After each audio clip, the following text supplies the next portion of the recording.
Okay, so the public health establishment denied the links between the coronavirus and the Wuhan Institute of Virology for a year. Okay, fine. And yes, the media and big tech totally covered up for them and castigated anyone who ever suggested a link as a dangerous conspiracy theorist. And sure, fine.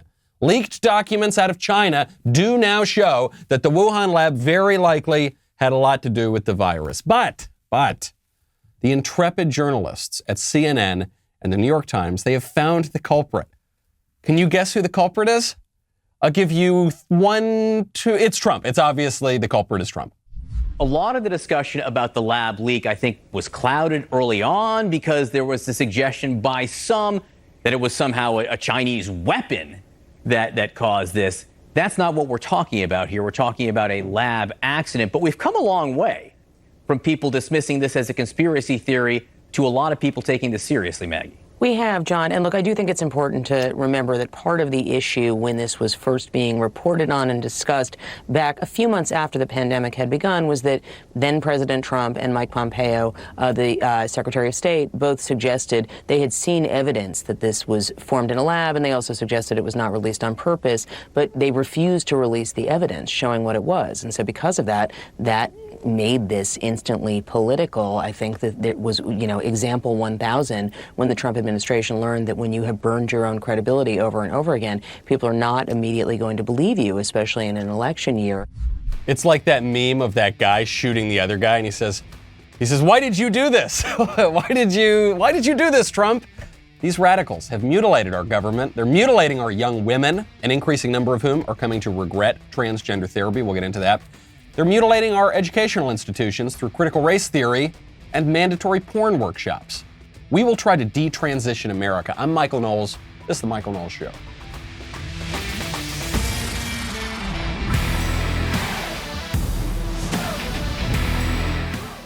My favorite comment yesterday from Deborah Gessner, who observes that Fauci says, "We have never funded gain-of-function research."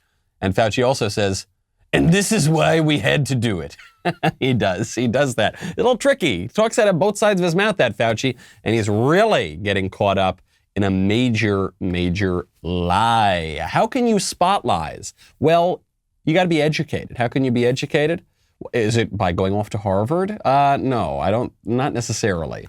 One great way to be educated, the Great Courses Plus. With the Great Courses Plus, you will get thousands of hours of fascinating content across hundreds of topics.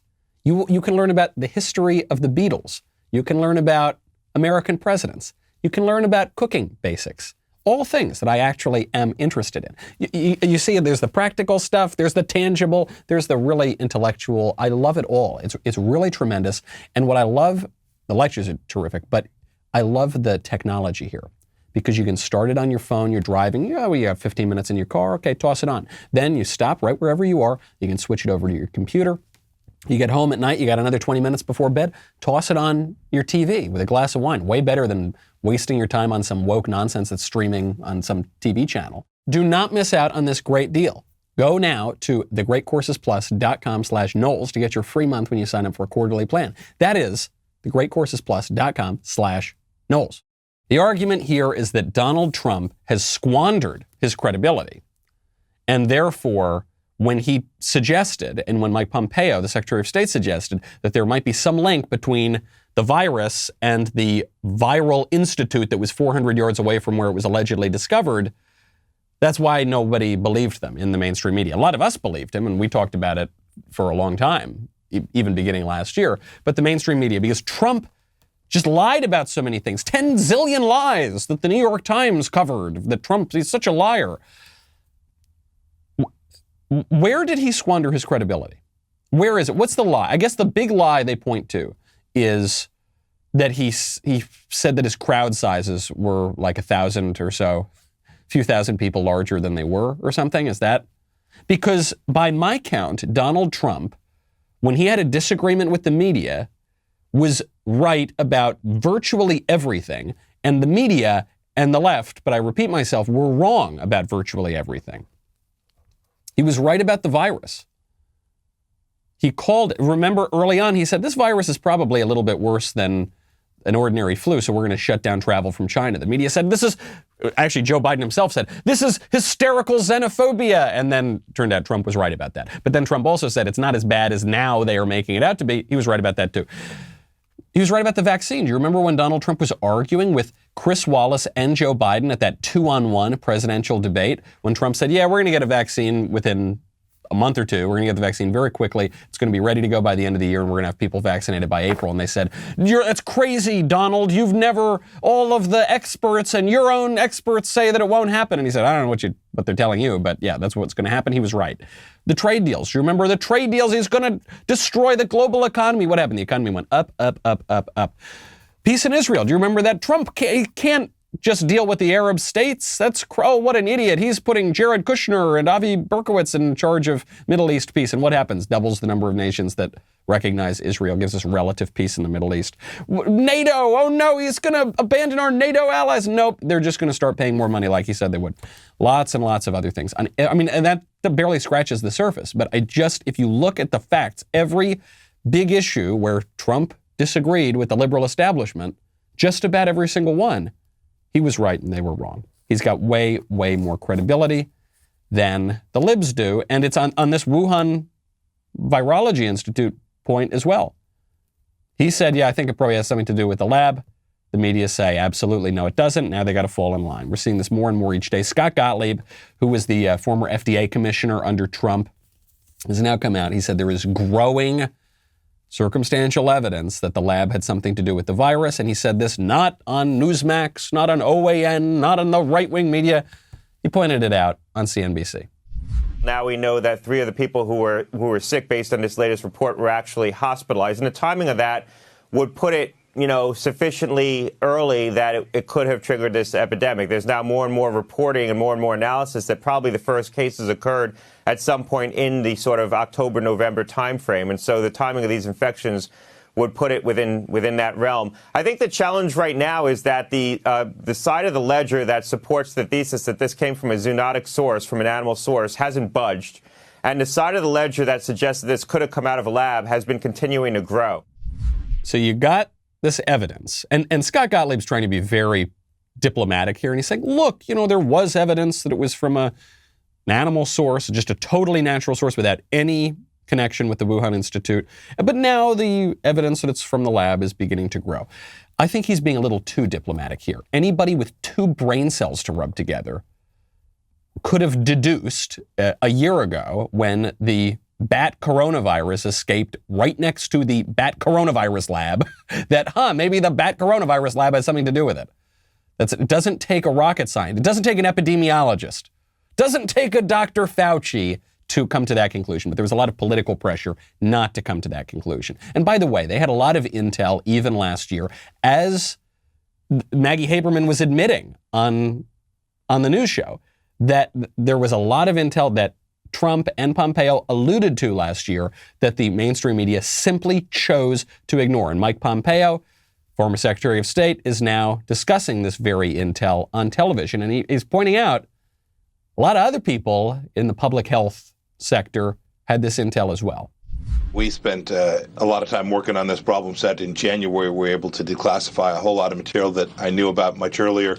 I made remarks over a year ago now, in early May of 2020, talking about this risk, and it was outrageous. It was outrageous to see scientists, even U.S. government scientists, who were denying this when they surely must have seen the same information that I had seen. That includes certainly Dr. Fauci as well. Mm-hmm. We need to know what happened here. The Chinese Communist Party knows what happened here. They know who patient 0 was. They know precisely where this began. These 3 individuals who became sick, the symptoms were consistent with what someone would get that would be symptomatic of if they had COVID-19, the Wuhan virus. We need to get to the bottom of this because this could happen again. They're still conducting research in these same laboratories today. It's being done in ways that were similar to what happened back over a year ago. This is dangerous. We could end up with something much like this, again, being foisted upon the world. The United States has a responsibility to demand that the Chinese Communist Party give us the things that they simply know, Dana and Bill. They know the answer to these things, and they refuse to hand over this information. Well, who had the information and when? That's Mike Pompeo, also a bit diplomatic. He was the nation's top diplomat. He's sandwiching that in here. Right? He's discussing the virus and the connections. He's discussing the virus and the connections at the end. And in the middle, he says, Dr. Fauci had the same intel that I did. These public health geniuses had the same intel that I did, and they chose not to talk about it. I do not have a top secret security clearance, okay? I am not privy to this secret intel that all these guys were getting. And yet, I knew that there was a great likelihood that that Wuhan Institute had something to do with it. You're telling me that Dr. Fauci did not, plus Dr. Fauci had intelligence that we all are not privy to? And you're telling me that he did not? This guy who has lied to us, outright lied to us about pretty important things during this pandemic from the very beginning. He lied to us about his true views on the efficacy of masks. What else are they lying to you about? This is the thing that I think really separates the right, the true right-wingers. I'm not talking about the squishy people who basically just exist to prop up the liberal establishment. I'm not talking about the ones who write op-eds in the Washington Post about how terrible Republicans are and that sort of thing. You know which ones I'm alluding to. The ones who think that Drag Queen Story Hour is a blessing of liberty. I'm not talking about them. I'm talking about the actual conservatives, the actual right-wingers. The big thing that separates us from the libs, I think, is perspective, sure, ideology, whatever, sure. It's that the conservative has seen the dishonesty. The conservative, it's that example. Drew uses this a lot. You're reading the newspaper and you say, oh, okay, here's an article about Iran. I guess they're right. Okay, here's an article about the economy. I guess they're right. Here's an article about the Yankees. Wait a second, I know something about the Yankees, and this article's wrong. This isn't the truth. Oh, well, here's an article about foreign trade. I guess they're right. You think the one thing I know about, I can tell they're being dishonest here, but I guess I'm going to continue to believe them on other things. When the liberal establishment is this corrupt, they have such a losing track record. They keep getting things wrong and wrong and wrong, whether through incompetence or through dishonesty, intentional lies. If you recognize that, then you're just not going to fall for it. And you think, what else are they lying to me about? Maybe, sure, they're lying about some of the virus stuff. Yeah, they're lying about this, that, and the other thing. But there are even big lies, if I can borrow a phrase that's very popular right now. A big one, probably the biggest ideological delusion that's being foisted on us right now is transgenderism. And it's having really negative effects for a lot of women and girls. Got to protect yourself from this stuff. One great way to protect yourself from threats outside, Ring. I love knowing that at my house we can protect ourselves against, the bad guys who want to break in, but we can even protect ourselves against unwanted house guests. I'm not saying the in-laws, I'm just saying I like to know who is on the doorstep before I open the door, okay? And with Ring, and with Ring's easy to install indoor and outdoor cameras, you can see and speak to whoever is at your door. Head on over to ring.com/Knowles. It's the great way to start your Ring experience. And I say start because they've got solutions everywhere, easy to install. You can do it yourself. Super duper cool. Makes me feel very safe when I am on the road because I know not just that I can check in on my house or something like that, but I just know that sweet little Elise and cute little June will know who is outside that door before they open the door. Really great way. Great housewarming gift too, because it's super cool, keeps your friends safe, and not that expensive. So you get credit for a great gift. You don't have to shell out a lot. Head on over to Ring today, ring.com/Knowles, to get your Ring Alarm Security Kit. You can build the system that's right for your home and have it up and running in minutes. That's not an exaggeration. Ring.com/Knowles. That's ring.com/Knowles. The big delusional ideology that is being pushed right now by the liberal establishment, it's not just by the blue-haired radicals on the crazy college campus in the middle of nowhere. This is an ideology being pushed by the biggest corporations, the biggest tech platforms, and the government itself. Transgenderism.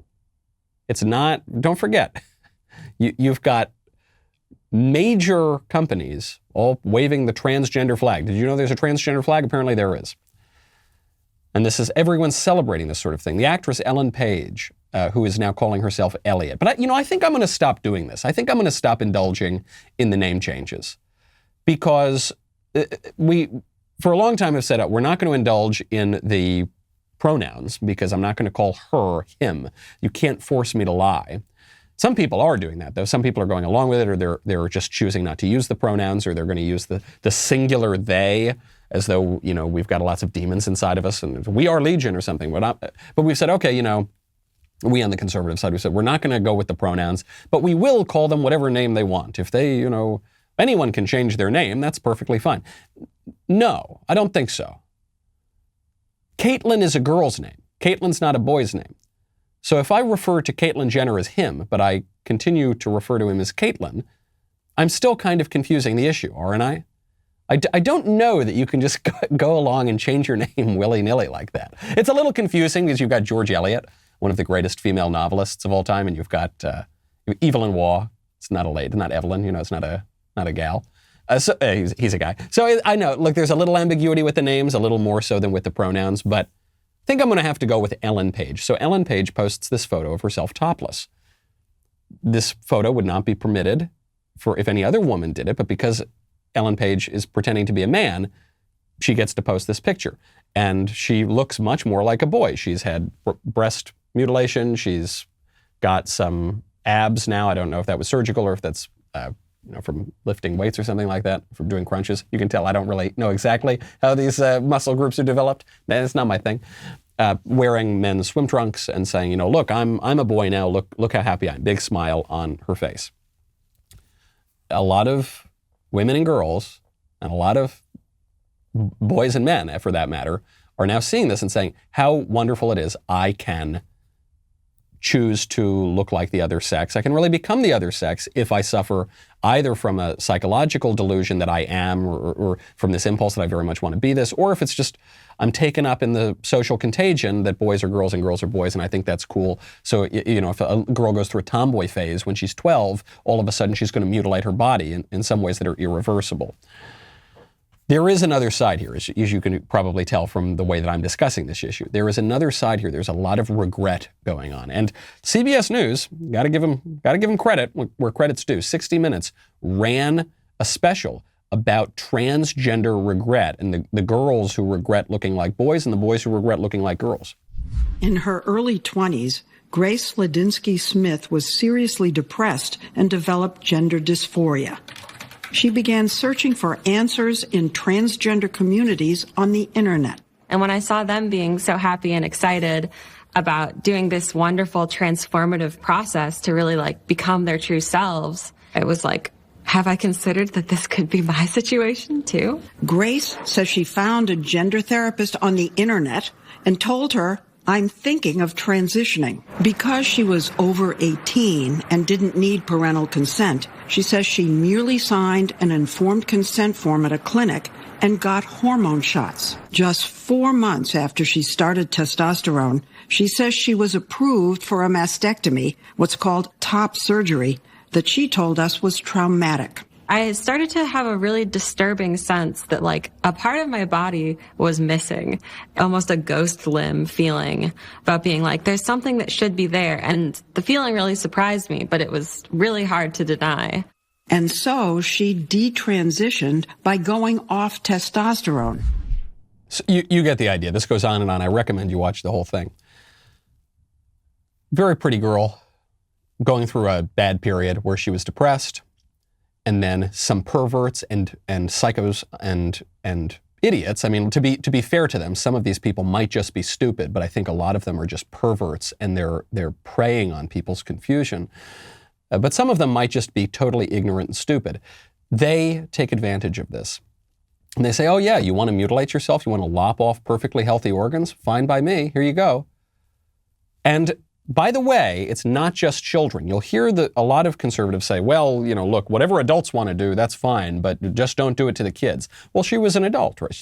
This woman was 18 years old. Do you think it's right that some pervert doctor was able to facilitate this depressed, troubled woman's decision to mutilate her own body, which she almost instantly came to regret and has now gone back a little bit, but has suffered irreversible damage?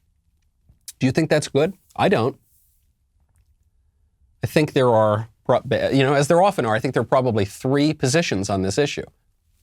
The left's position is trans everybody, including and especially the kids, right? Let drag queen story hour into schools. Let's confuse kids on their sex. Let's teach kids in preschool, as they're doing in Brooklyn, that little boys can be little girls, and let's get everybody on transgender ideology. Then there's the middle squish position, which a lot of self-styled conservatives hold, which is bad for kids, but if adults want to mutilate their bodies, totally fine. And then there's the actual conservative position, which is, I don't care if you're 18, I don't care if you're 80, you should not be able to do this. Doctors should not be mutilating perfectly healthy body parts. And people who are troubled and want to do this or believe that they have to do this to be their true selves are disturbed people, and they need psychological help, but they don't need their bodies mutilated to make their problems worse. Those are the three positions. Pick your choice. There, the left authoritarian position, and then the nice, wonderful, liberal, open-minded position, like women such as this, who are 18 years old, should be able to mutilate themselves even if they're going to regret it terribly.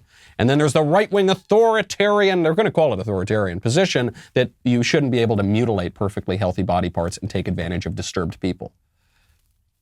Where do you fall in that issue? I think you can tell which side I fall on. It's horrible what we've done to these girls. And it's obviously, this is the topic of Abigail Schreier's book, Irreversible Damage, which I think I blurbed that book.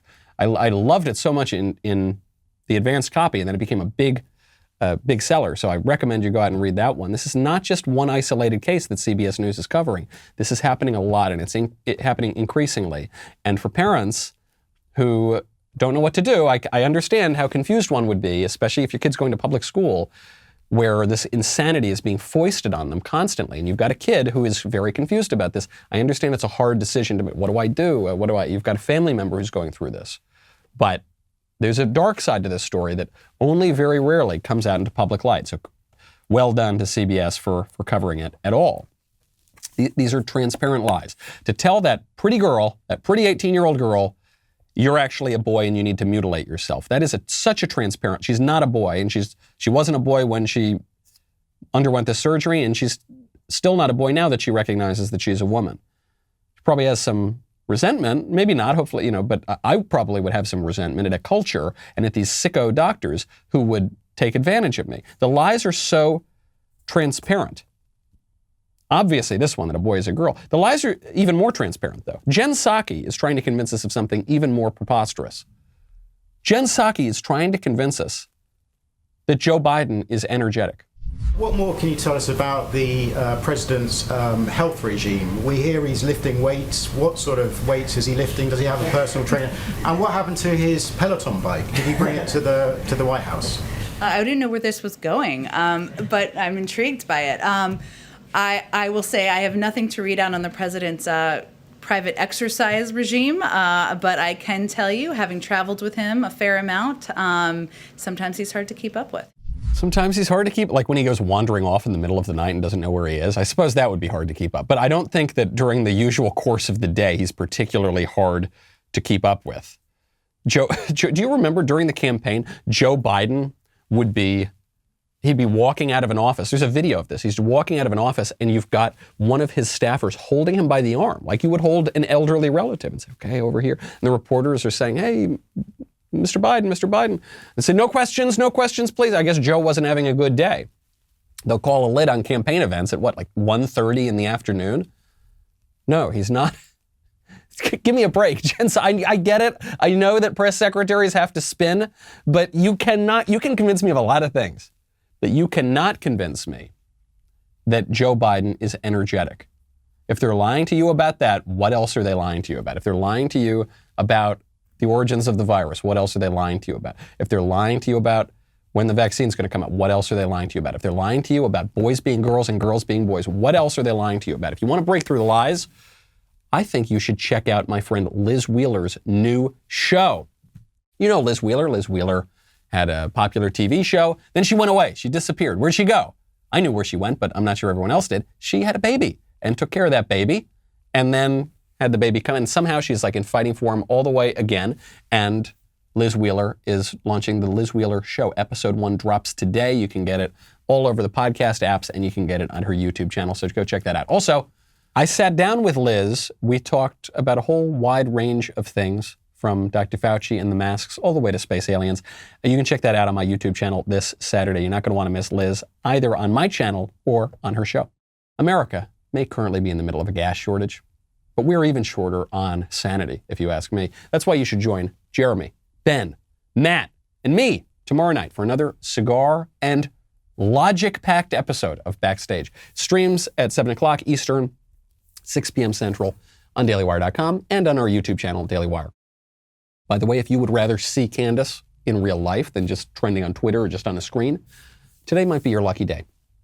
If you sign up as a Daily Wire member with code VIP, you'll get 20% off your new membership and be automatically entered for a chance to win a trip to the Daily Wire studios to see Candace live. You get to check out the studio, you get to see Candace, you get to go to front row seats and watch her live and in action on the show Candace. It's really happening, so don't sleep on it. Get the VIP pass right now, dailywire.com/subscribe using code VIP for 20% off. We'll be right back with a lot more.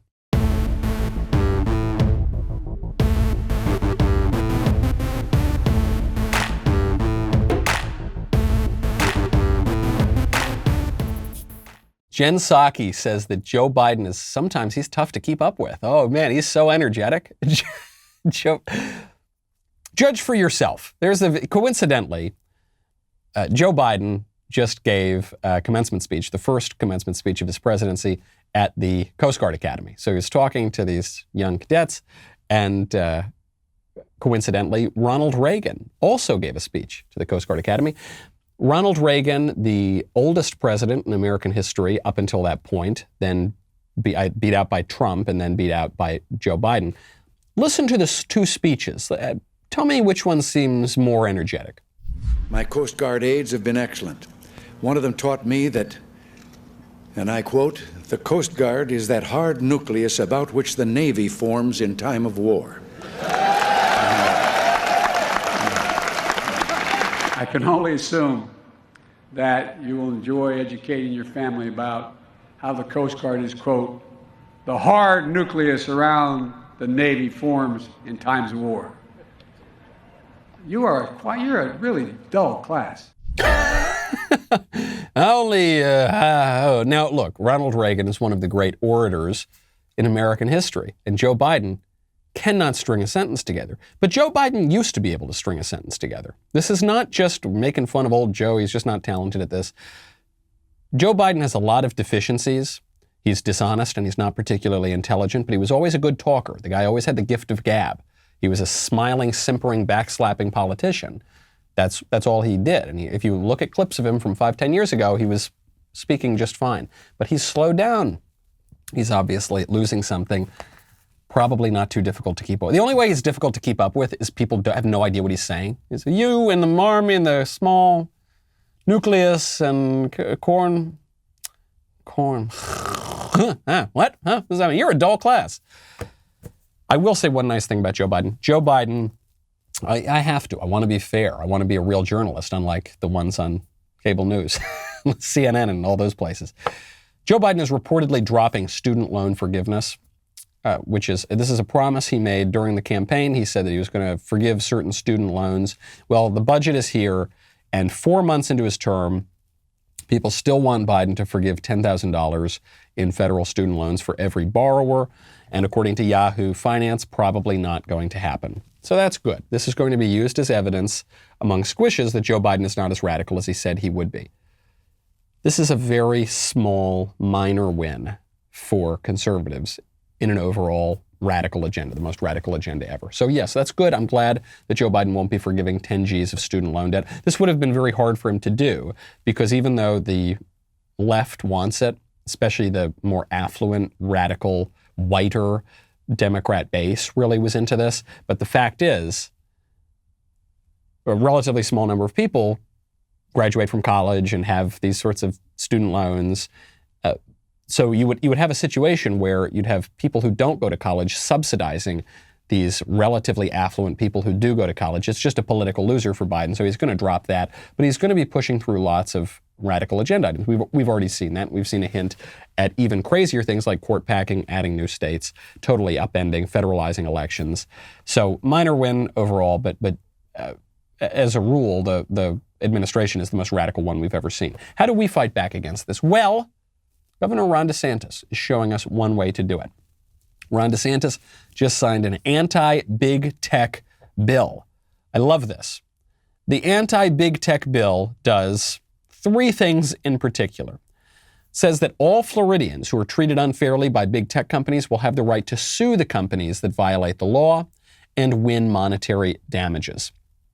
So it safeguards certain rights of Floridians by requiring social media companies to be transparent about how they're moderating content. Right now, it's very opaque. They do not publish the rules, and very often they violate their own rules to give users proper notice if they're going to change the rules.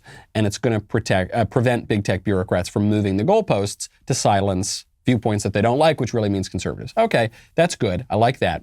Number two, the Attorney General of Florida can bring action against big tech companies that violate the law.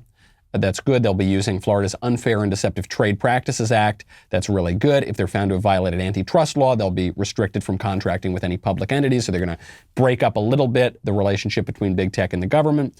And big tech is prohibited from deplatforming Floridian political candidates. So now you see politicians definitely going to start protecting themselves.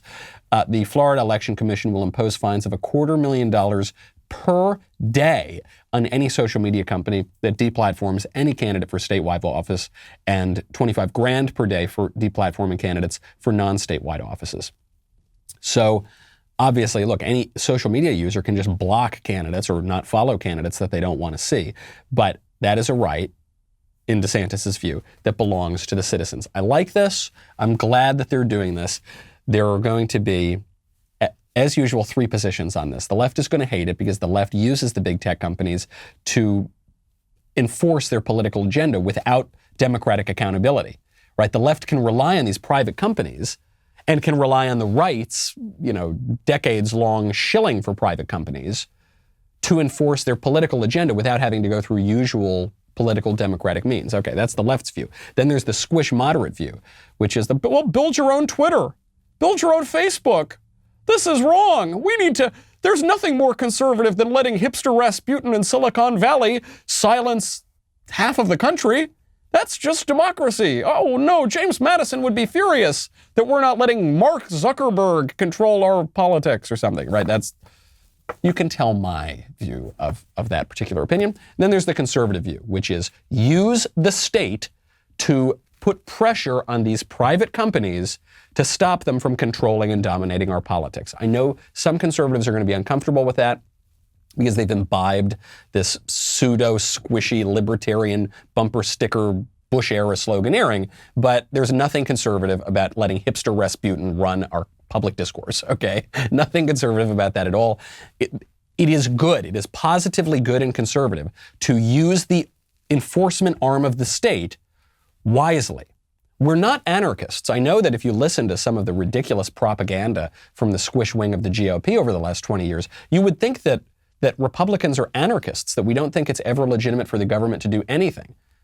Because we want small government, according to them. We don't want small government. We want limited government. We want government to stay within its limits. But we want government to do the things it's supposed to do. And one of those things is to prevent zillionaire oligarchs in the most radical parts of the country from controlling our entire political system. So good on DeSantis. Glad that he's signing this bill. He's not stopping there, though, baby. No way. Ron has his eyes, I think, on a big political prize, so he's doing a lot as governor. I'm glad to see that. Incentives are obviously aligned. Ron DeSantis is going after critical race theory. He's trying to boot it out of Florida classrooms. You can put lipstick on a pig, it's still a pig, and, you can rename. So what we're doing, the Florida Board of Education is meeting, and they are addressing this. It's offensive to the taxpayer that they would be asked to fund critical race theory, that they would be asked to fund teaching kids to hate their country and to hate each other. It's also based on false history. When they try to look back and denigrate the founding fathers, denigrate the American Revolution, doing all these different things that even very liberal historians say is not supported by the facts. And so I think what we need is the Constitution back in classrooms. We need to make sure civics is a priority, but it needs to be taught accurately. It needs to be taught in a fact-based way, not an ideological-based way. And if we have to play whack-a-mole all over this state, stopping this critical race theory, we will do it. We'll be taking action, don't you worry. All right, love it. This is a very conservative perspective. What are the three views on this? The liberal view, the left-wing view rather, is the one that we need to indoctrinate kids to hate their country. Basically, or they say the country's evil. We've got to teach them that the country's evil. We've got to teach them that whiteness is evil and needs to be abolished.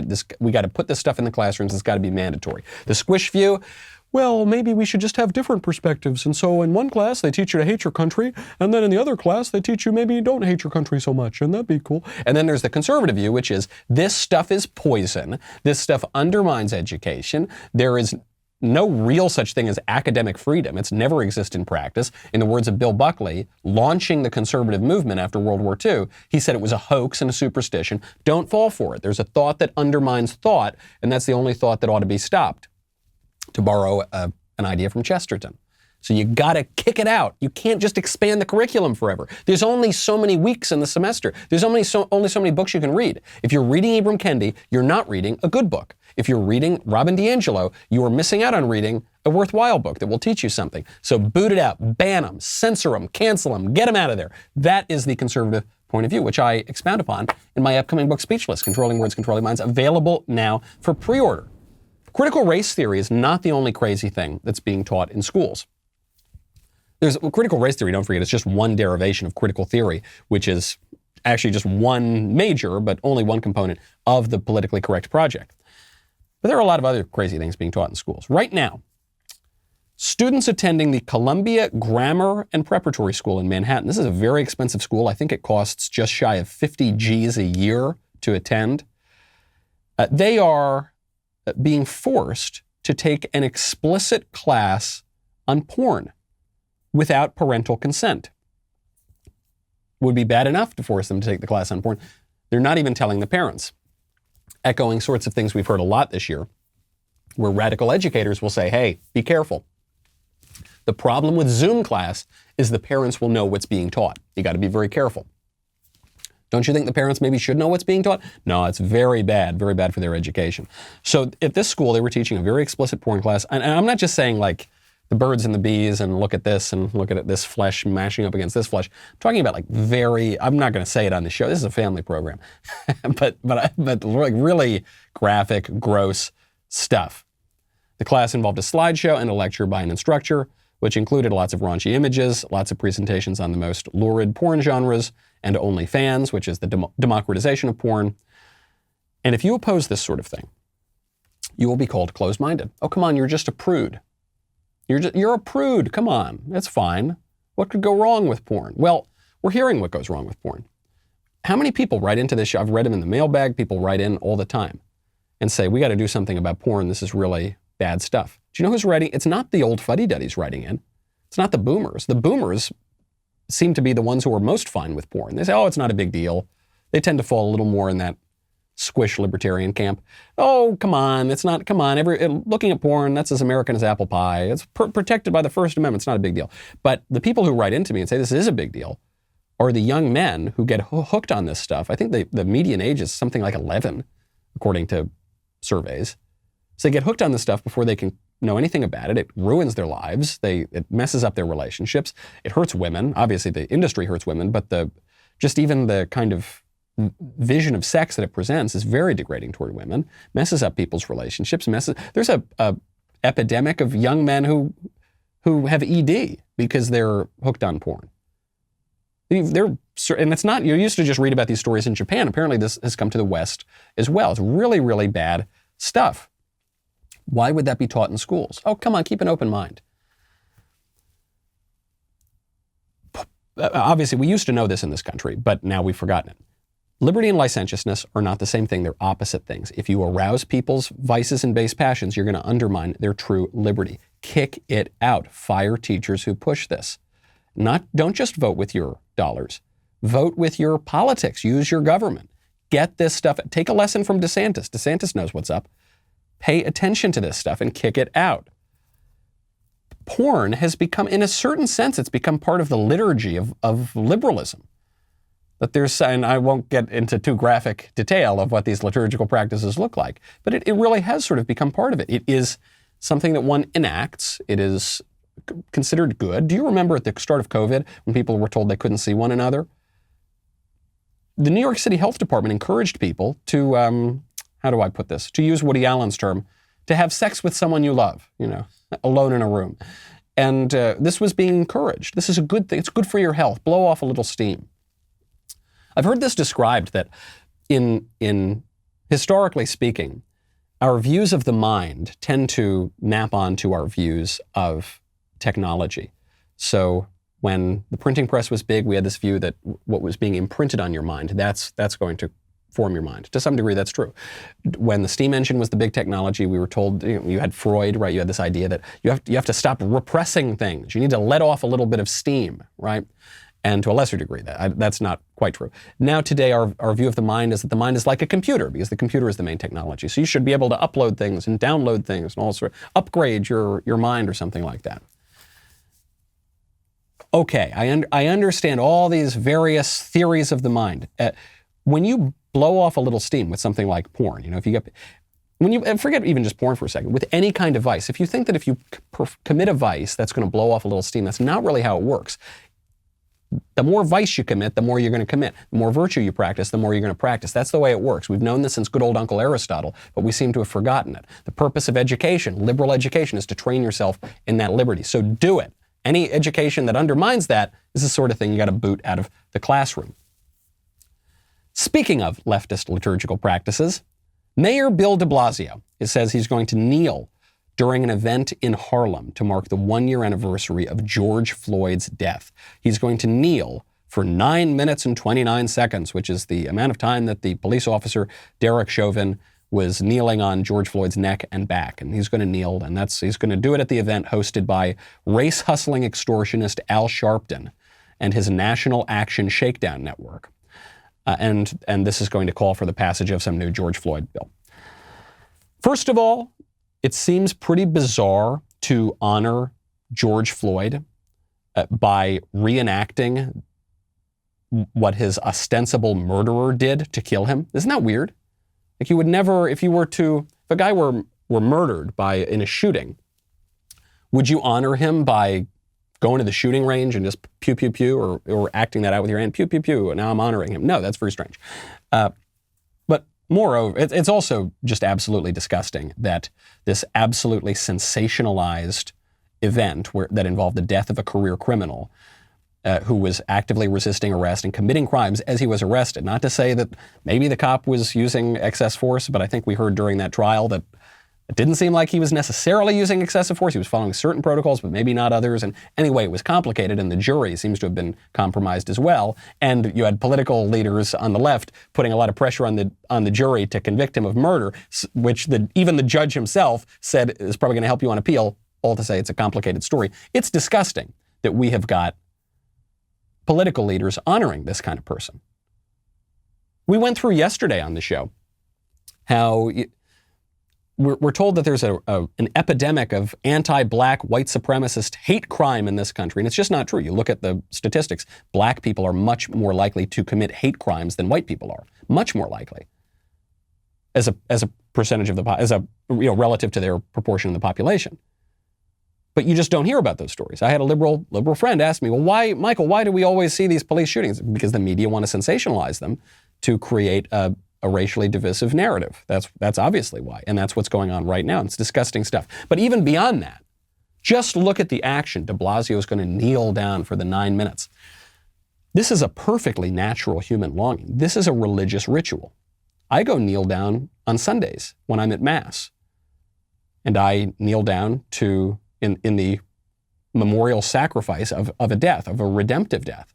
The redemptive death that redeemed mankind of Christ on the cross. That's a liturgy. That's a religious ritual that I'm doing. And all people have religious rituals. Moreover, they must have religious rituals because man is a fundamentally religious being. And when you recognize that you're engaging in religious liturgy, you can think about it a little more clearly. You can apply more rigor and logic and systematic thought. When you're completely unaware of it, as the left is, as Bill de Blasio is, you get into some really kooky stuff, some really superstitious stuff. Speaking of leftist rituals, AOC, another one of the goddesses in the pantheon of modern leftism, another icon and quasi-religious figure, depending on who you're talking to. She is opening up about how ever since the January 6th insurrection, she has been going through therapy. She's had a very difficult time. She still has not recovered from that trauma. After the 6th, I took some time, and it was really Ayanna Pressley when I explained to her what had happened to me, like the day of, because I ran to her office. And she was like, you need to recognize trauma and that this is something that you went through, but we're all going through. And it's really important to pause after that, because that's how you process it. And I feel like I learned this the hard way after my father had passed away when I was a teenager. So that happened to me at a young age, and I socked it away. And I had to live with that for years. So you're doing therapy? Yeah. Oh, yeah. I'm doing therapy, but also I've just slowed down. I think the Trump administration had a lot of us, especially Latino communities, in a very reactive mode. I have no doubt that AOC endured suffering as a child, as a teenager when her father died. Coincidentally, there's very strange parallels between my life and hers, because we grew up in the towns right next to each other at exactly the same time. And I also lost a parent when I was a teenager, and it's a very difficult thing. I do not in any way minimize the trauma and suffering of that. You like to think that time heals all wounds, and over time you can get over that and go on, move on, and live your life. So I hope she can do that. I've no doubt that's a real trauma. I don't think that January 6th was a real trauma for her, because she lied about it.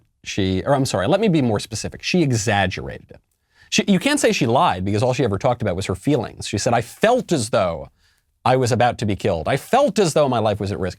So sure, I guess that's your feelings. I can't disagree with what you felt subjectively, but she never was at risk of dying. She wasn't even in the Capitol that day. She was across the street, or rather down the street. It was a bit of a walk away. She was in her office building, and no one busted in there. It was actually a cop who came in to protect her.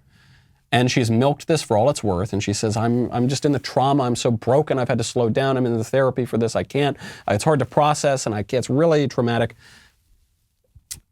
We are exalting weakness and brokenness in this leftist culture. We are exalting these things. We are actually trying to find ways to claim that we are broken, hurt, aggrieved, disordered, unstable. It's got cachet. It's got social currency. If you are really that messed up, if you're really that shaken up and you can't handle it, you should not be in government. You should not be in political leadership. You got to be tough. It's hard, but you got to be tough. You got to move on. You got to chin up, stiff upper lip, and move on. No matter, look, everybody goes through traumas. Everybody goes through suffering. Sometimes it's real, like AOC had when she was a teenager. Sometimes it's contrived, like she exaggerated in her office building on January 6th. But whatever it is, maybe she felt terrible on January. I don't know. Chin up. You got to cut this out. We've got to stop mutilating ourselves ideologically, philosophically, physically. We've got to stop mutilating ourselves and taking things that are relatively healthy and making them weaker, and having social currency for grievance, and all trying to grab grievance and weakness. We've got to get strong. If you're not going to be strong, you're not going to have a flourishing country. You're going to be mutilating America. I'm Michael Knowles. This is The Michael Knowles Show. I'll see you tomorrow.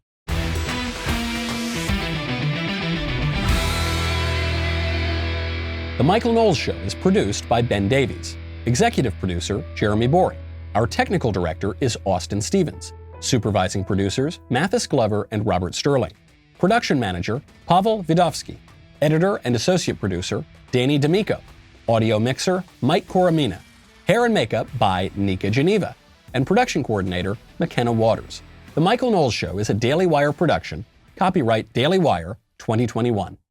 Today on The Ben Shapiro Show, as evidence mounts that COVID began in a Chinese lab, social media's crackdown on the lab leak theory looks worse and worse. We discuss what has changed on the first-year commemoration of George Floyd's death, and the media are fascinated with Joe Biden weightlifting. That's today on The Ben Shapiro Show. Give it a listen.